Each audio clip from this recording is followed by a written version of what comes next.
I am so excited that you are here today. I'm Andrea Deck, SRE Network's Senior Program Officer, and we're excited to welcome you to the Fall 2024 Capacity Building Grants process. This is the Grantseekers workshop. We hope that you are where you intend to be. And if you would enter into the chat your name, your organization, your pronouns, and where you're zooming in from. Another comment about me, just as everyone gets settled, I use she, her pronouns. I have long brunette hair, and I am wearing a green shirt today. I'm really excited for everyone to join us, and I'm just watching the waiting room one more second, and then we'll go ahead and get started. Excellent. As I said, I'm really excited for you to be here, and this entire cycle, this grant making process is really important to SRE in a number of ways. We're going to talk a lot about the nitty gritty, answer a lot of your questions, but just to remind everyone that this is so important to us, I also want to make sure that you hear those words and also maybe meet for the first time our new Executive Director, Rachel Gildener. Hi, everyone. I'm Rachel Gildener.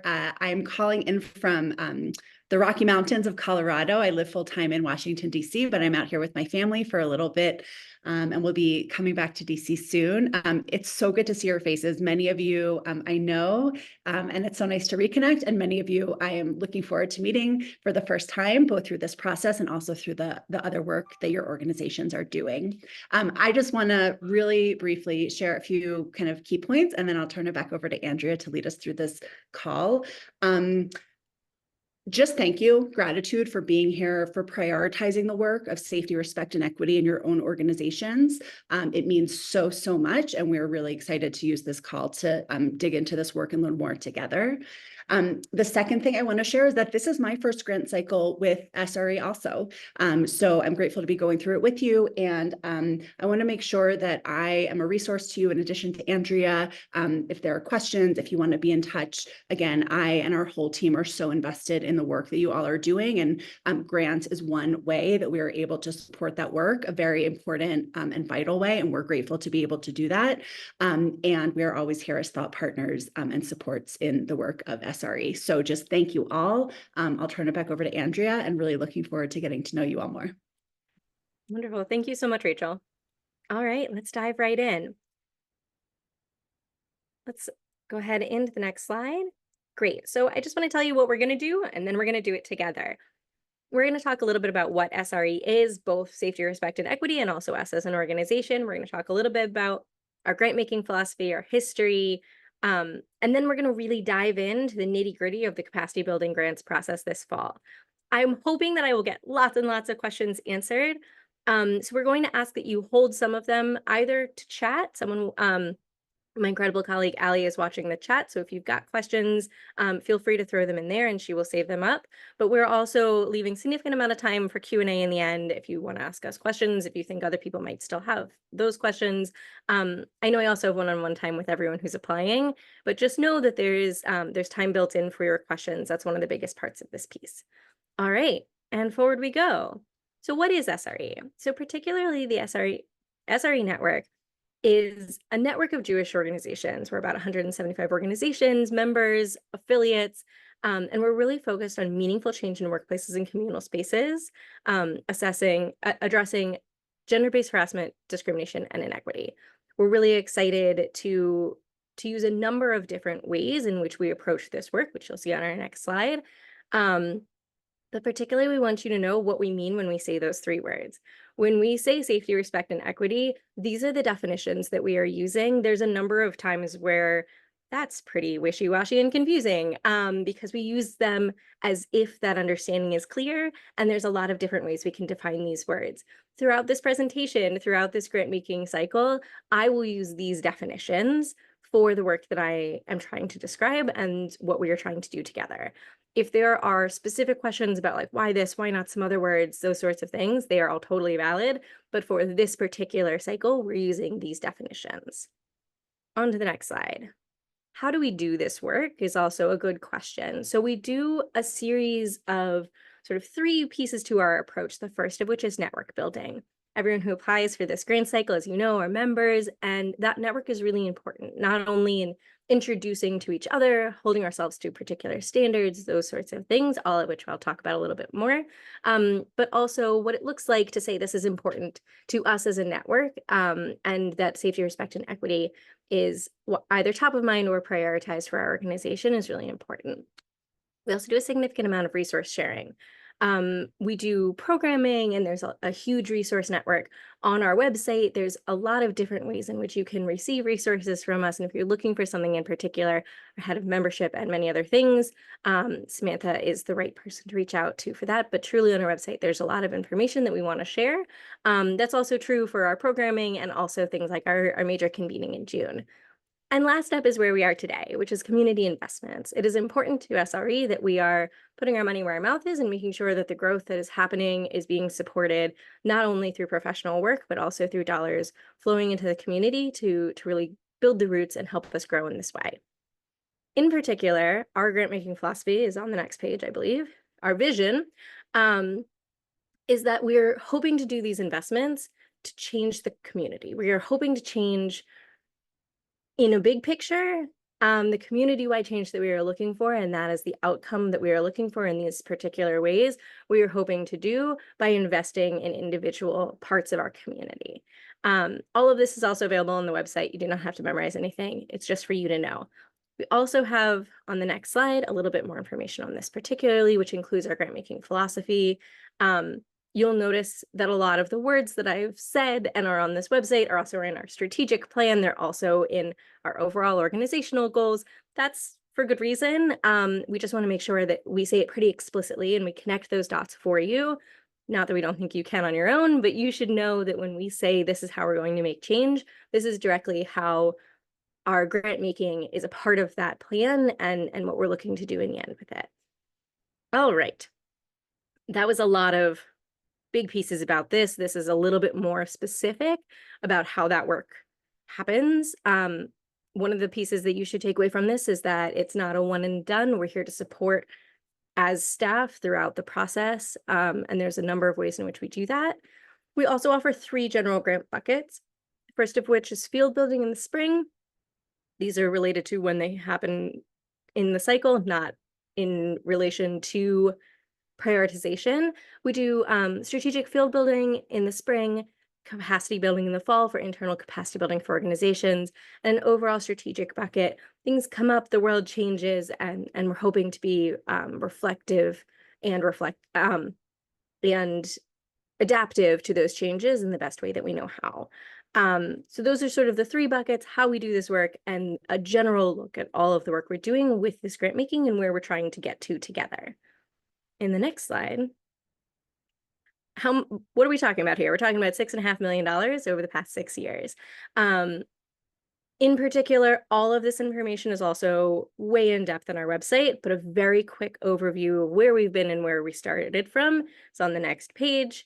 Sort of a breakdown of what goes where, what's in different buckets, what does all of this look like. Our aim is to be as transparent as possible about where the money is going and the change that we are seeing in the community. As such, all of this information is available here on our website, in our newsletters in a variety of different ways. This information and every single organization we've granted to is available. Something to keep in mind when you are thinking about becoming a grantee, that that is also a part of our process. We're really proud of the work that our grantees are doing, and we're very public and transparent about what we're supporting and how that looks. Great. So now we're going to talk about us today, the capacity building grants process. I am unfortunately getting over a round of pneumonia, so I'm going to take a quick drink. Think about what you're thinking about next. If you've got any questions, and we'll dive right in. So the fall 2024 capacity building grants process is really, it's an exciting and specific opportunity in which we're looking to build capacity within organizations that are members of SRE. In general, that financial support and technical assistance is through the lens of safety, respect, and equity journeys. There's a lot of ways that we can talk about that. And we're looking forward to the myriad of ways in which that happens, but we are looking for that as the lens to which we are looking for internal capacity building. In general, internal capacity building is what happens internal to your organization. If you're an organization who does incredible work in SRE spaces, external, you put on programs, do that sort of thing, excellent. That's one of the best things that we think is happening in the community. And also that happens to be supported in our field building bucket. So this is a different kind of bucket where we are looking at supporting organizations to do the work they need to do internally. I hope that was clear. We're going to talk about that a lot more, about internal versus external, capacity building versus field building. We're going to talk about a lot more, and I hope that we all come out with a very clear understanding of those two buckets. All right. So this fall, just to be very transparent, we're looking at about $275,000 with an average grant amount of $50,000. We are interested in how expensive your project will be for a variety of reasons. If it winds out that you have fully scoped out a project that is a little less or a little more expensive, you should talk to me about it. I would love to hear the how and the why that has wound up that way and what that's looking like. That is not to say that anything more or less than $50,000 is out of hand. It's just to say that that's the average of these grants that we've given in the past, and in general, the size grants that SRE gives as a whole. As a reminder, I'm going to remind you of two things. One, I keep saying that you have to meet with me and talk through these things. That is required. We're going to talk about it a little bit more about how that meeting goes and what's in it. But it's mostly to help make sure that your application is as strong as it possibly can be. The other piece that I want to remind you is that all organizations must be current SRE Network members. You have to have maintained membership for at least 6 months unless you are in conversation with me and other folks on our team about, something happened, something lapsed, happens. But in general, if you have questions about that in particular, please reach out sooner rather than later. This is an opportunity open to members. And particularly, why? Why is it important? We believe that network members have said publicly that they are really interested in being on this journey together, implementing the network standards. There's a number of ways that we show that publicly, including the standard self-assessment, which includes a deep dive into your policies and how things are working culturally in your organization. But it really does send a strong message that your organization is committed to this work. And we are looking for organizations that are starting on this work. Wherever you are on your journey, we want to make sure that this is something that is relevant not only to you as an organization, but throughout every level, including your leadership and your board leadership. If you are not a member and you have never pursued membership with us, that's okay. We do this cycle every year, and we're really excited to working with you. It might still be worthwhile to have a conversation with me. It might at this time be more worthwhile to have a conversation with our head of membership, Samantha, who I would love if someone would drop her email in the chat as well. There's a number of different ways in which you, there's also an affiliate membership, there's affiliate and membership. There's a lot of different ways in which you can work with us to be on this journey, but particularly this opportunity is for members. There's a number of pieces on this that you'll see new in our application. Particularly, we're going to ask you if you have met some of the really basic pieces of the standard self-assessment. And if not, is this grant to be addressing those pieces? Things like, do you have sexual harassment policy? And if the answer is no, is this grant to assess and address that lack? Some of those pieces are really important to us, and also involved in this process of becoming a member is really seeing what your gaps are. And we want to make sure that we're committed and on this journey together. We're going to move on. I think there might be some questions about that. I'm seeing some faces, and we'll come back to it. Don't worry about it. Or throw your questions in the chat, either way. Just some quick examples of previously funded projects. Every project we've ever funded, again, is on the website. And these are really demonstrative topics. Like, we're really excited to hear what you're thinking about. The world of safety, respect, and equity is changing all the time. So we're excited to see what you're coming up with. And in general, you'll notice that these projects are time-bound.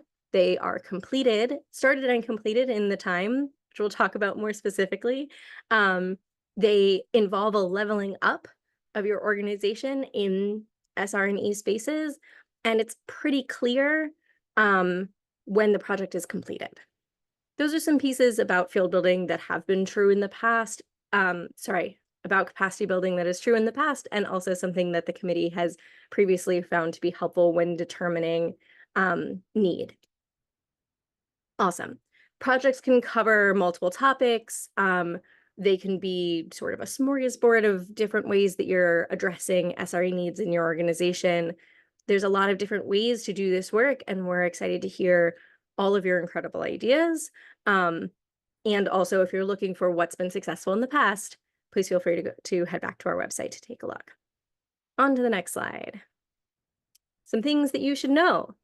Today is our Grantseeker workshop. We're really excited for you to be here. We will be finding this everything you see here is also on the website. Don't have to write anything down, but our letters of intent are due September 19th, 2024. The way that our system is currently working, it is very difficult to add anything. Like once the cutoff happens, it's very difficult to sort of miss that deadline. So please, please, please, September 19th, 2024 is when letters of intent are due. That means you will have a meeting with me, a one-on-one, before that time. Even if you've already written it and you really don't need it, like it's definitely still required. Between September 19th and November of 2024, our grant review committee will complete a full paperwork review. They will look at every application. They will score it based on the metrics that you see that we'll also talk about. And then we will move into, hopefully in early November, a second round interview process between our committee and those who are moving into that round. It's usually about 45 minutes. We will prep you for it. And those who are not moving to that round will also be informed at that time. Early December, the final decisions will be made, and they will be acceptances and declinations will be shared with all applicants. At that time, we go through a process of document collection and a legal review. It is not strenuous. It is a lot of like, are you a 501c3 or fiscally sponsored? Who are you? Do you have an address that we can reach you at?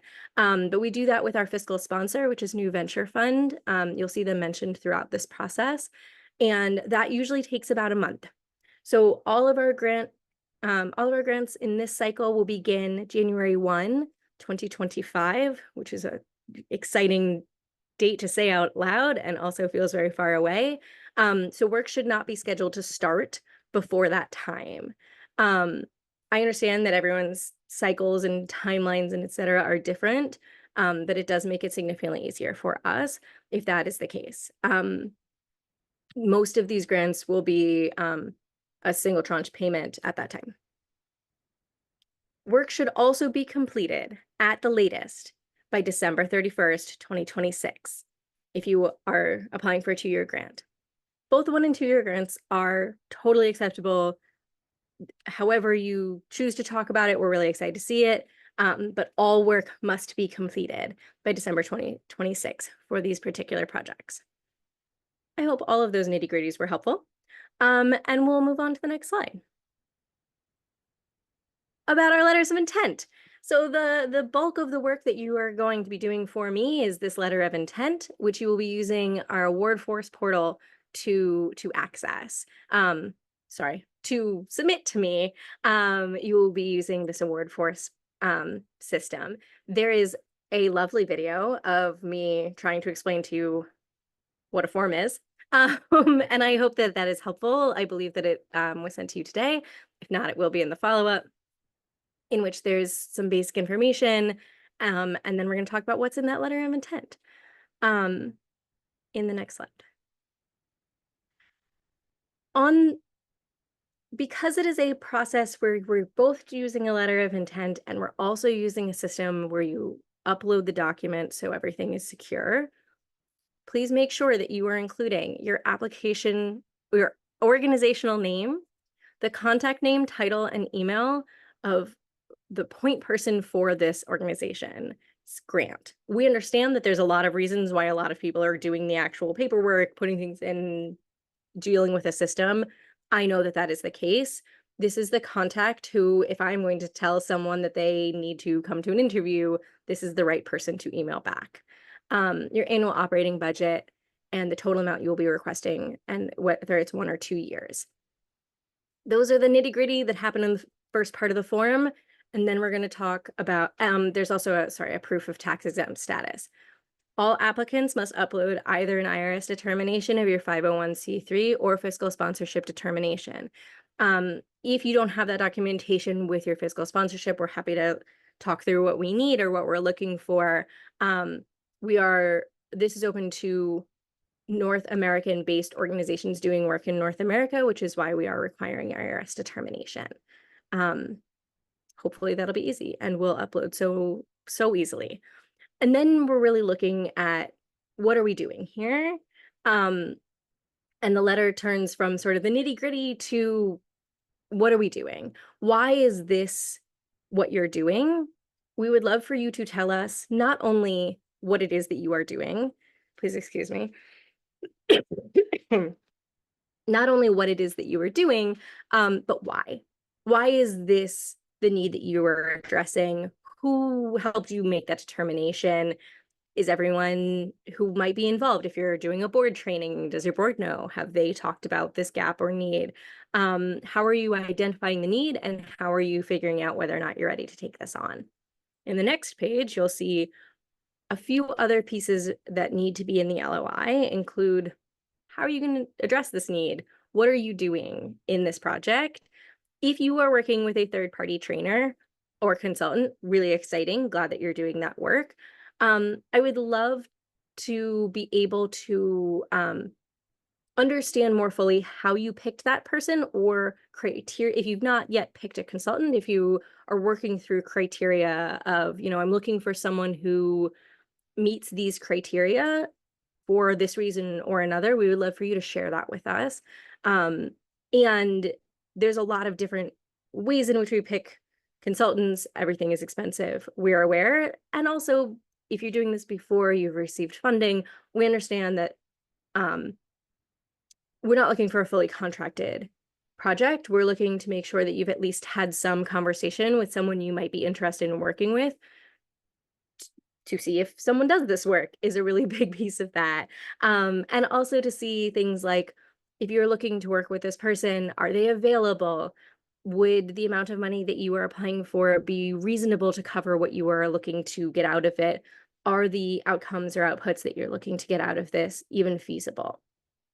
Particularly around that evaluation, we would also love to hear about the goals of this work, benchmarks over time. If you're trying to do 10, probably not. If you're trying to do 5 trainings, and if you've hit June without hitting that, or if you are hoping to train 200 people and you're looking to do 50% of that early on, but maybe not. Maybe everyone gets trained over the high holidays. So as long as everything's in place early on, we shouldn't be worried yet. All of those pieces are important. And we would love to just see a general idea of what this evaluation is looking like. That does not mean that we are looking for heavy evaluation, multi-year. That is obviously not what we're looking for. The reports are due a month after the work must be completed. So this is really short and long-term goals, and the why. What are you looking to get out of this? How will this have moved the needle, and how will you know if it was successful? Yes. The question is, are we only giving 5 to 8 grants out this cycle? Yes. We are also anticipating the cycle to be within our average, if not more so competitive.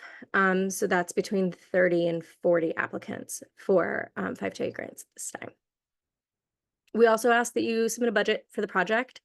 This is a project-specific budget. We also ask for your organizational budget separately.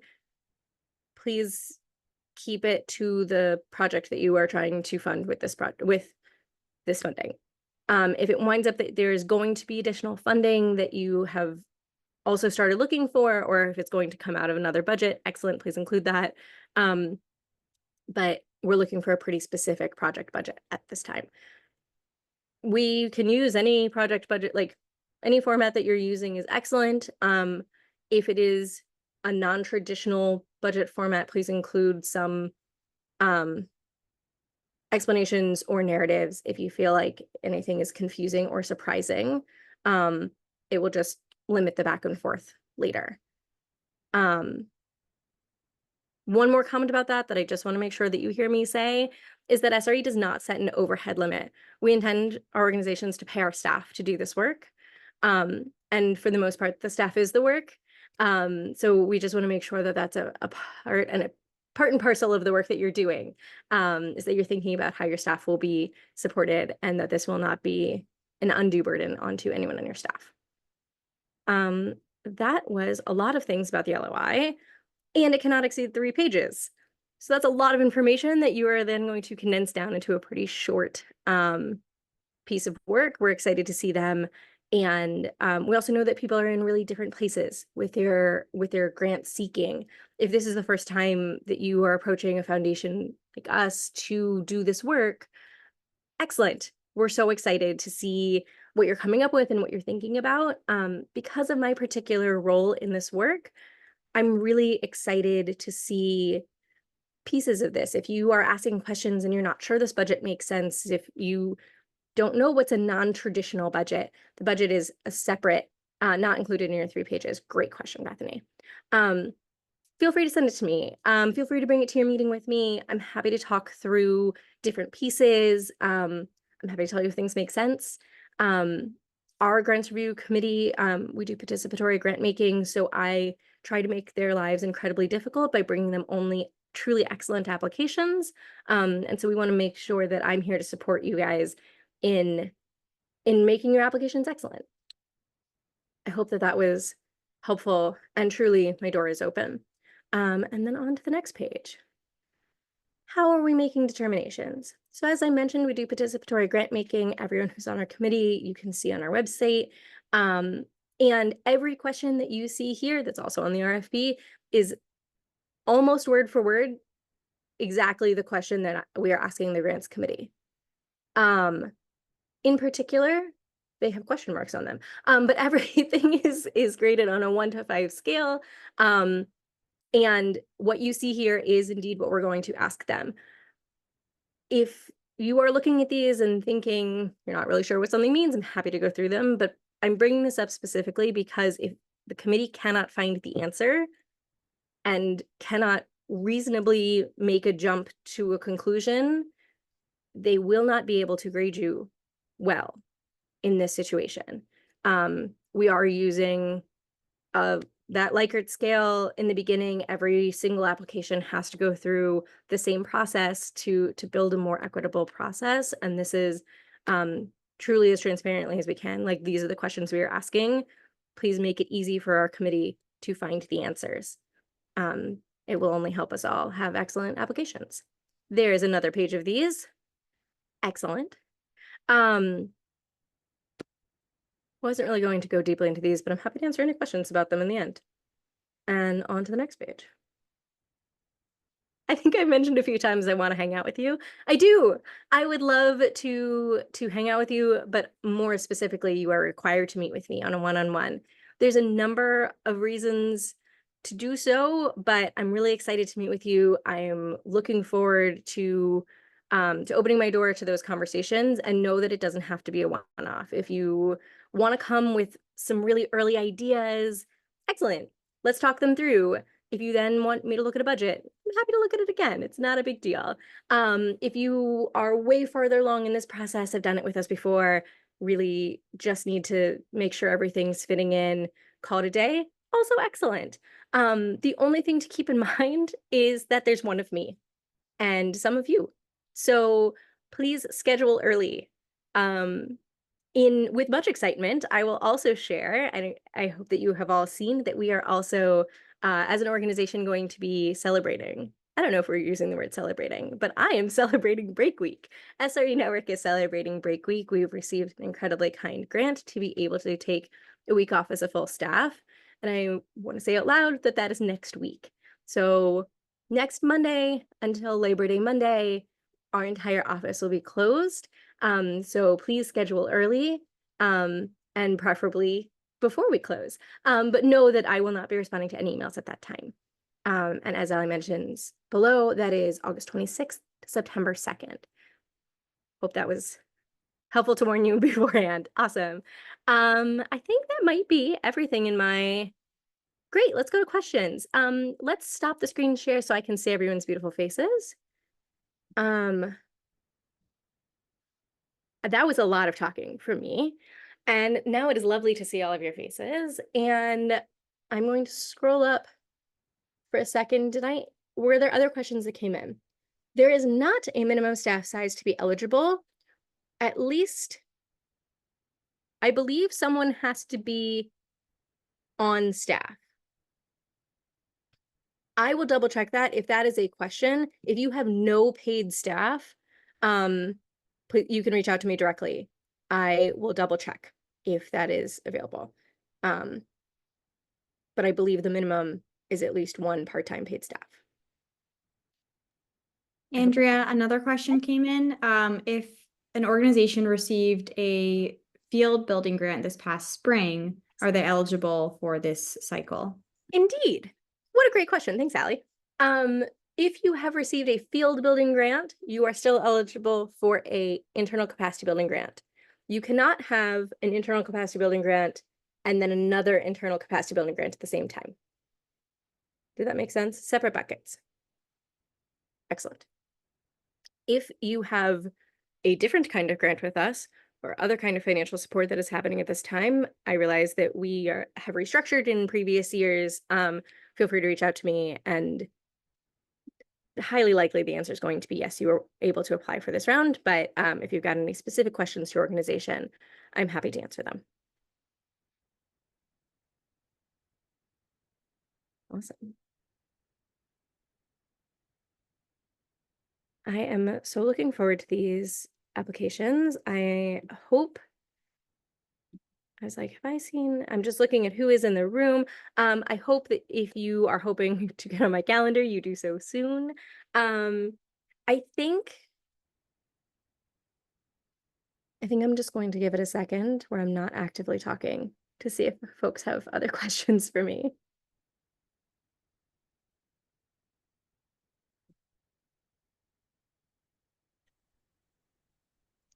I had a question. Yeah. Sorry, I couldn't find the chat. What is the origin of these funds that you're giving out? Great question.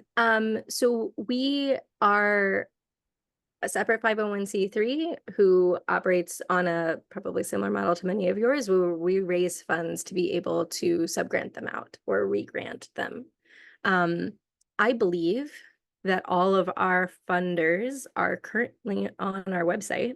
I was looking at our head of website more than anyone else there. So all of those supporters are available there. And we regrant all of those funds, or many of those funds.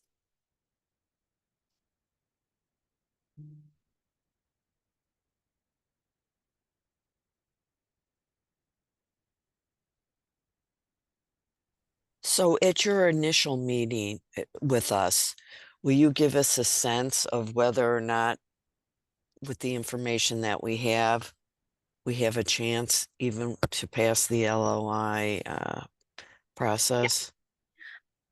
I want to say yes, and I also want to say if the answer is no, we can also work together to get to yes. There shouldn't be any, I don't know, the world is weird and wild. So there are many reasons why we might suggest not to move forward with a grant. And for the most part, we would suggest like a rewriting or a rethinking of a project to be able to be competitive, rather than saying that you are not suggested to move forward. I will say, those of you who've already met with me, I want to be a support to you, and so I will be as honest as possible about things like, what does the committee often ask? What is it look like in comparison to some of the other projects. I will give you all of the information that I can and that we have, and try to be as transparent in that process as possible.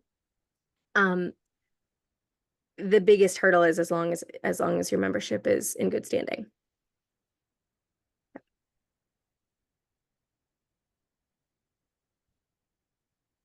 And I was going to say, I feel like I'm pretty transparent. Some of the folks have already met with me.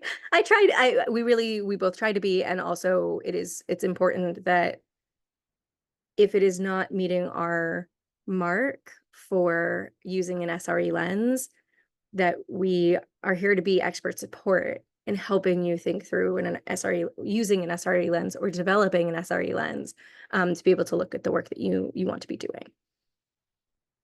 I hope that was a helpful answer.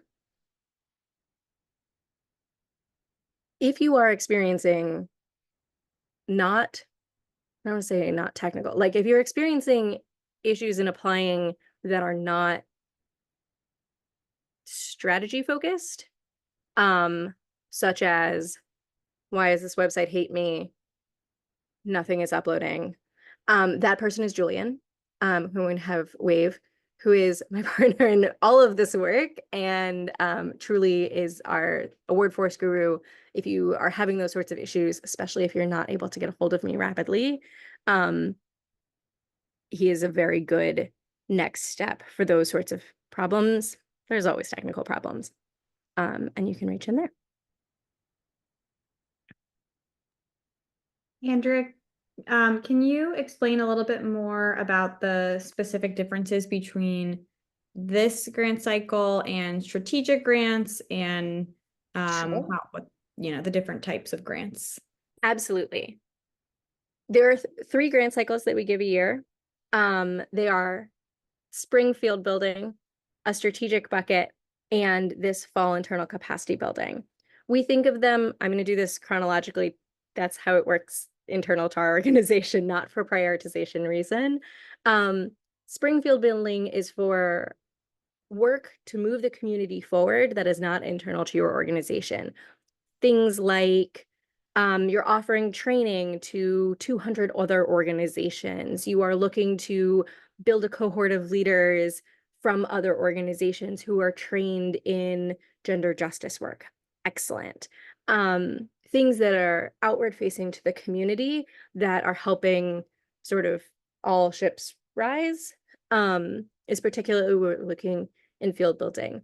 It is also a collective model. We're looking for organizations that are working with other organizations, not in terms of necessarily collaboration, but leaders from other organizations, cohorts, trainings that they're offering external to their organization.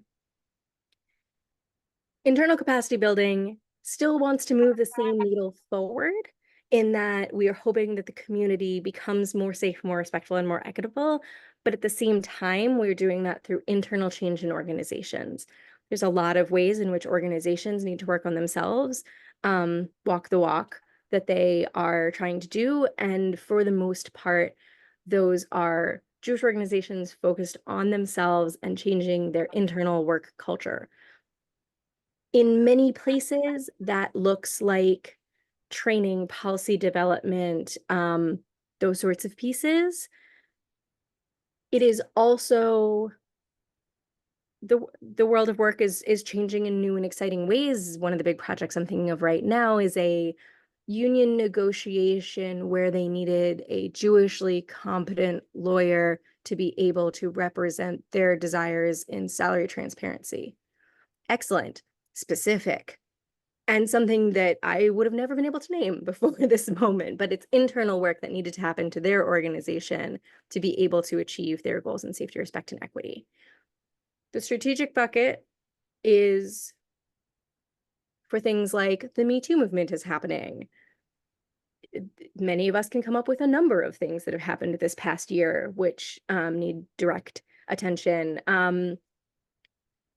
Something breaks in the news and it needs investigative journalism through the Jewish lens.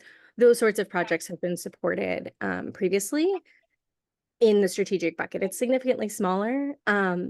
This year, we are also thinking through what it would look like to use those dollars a little bit differently in the future, because we've seen other organizations have a lot of success with programs like microgranting, but we are not there and don't know necessarily. But if there is something that is not fitting into either of these buckets or feels really, really resonant and important, that conversation is one that is welcome and should be had with Rachel Gildner, Shayna Westman, and myself.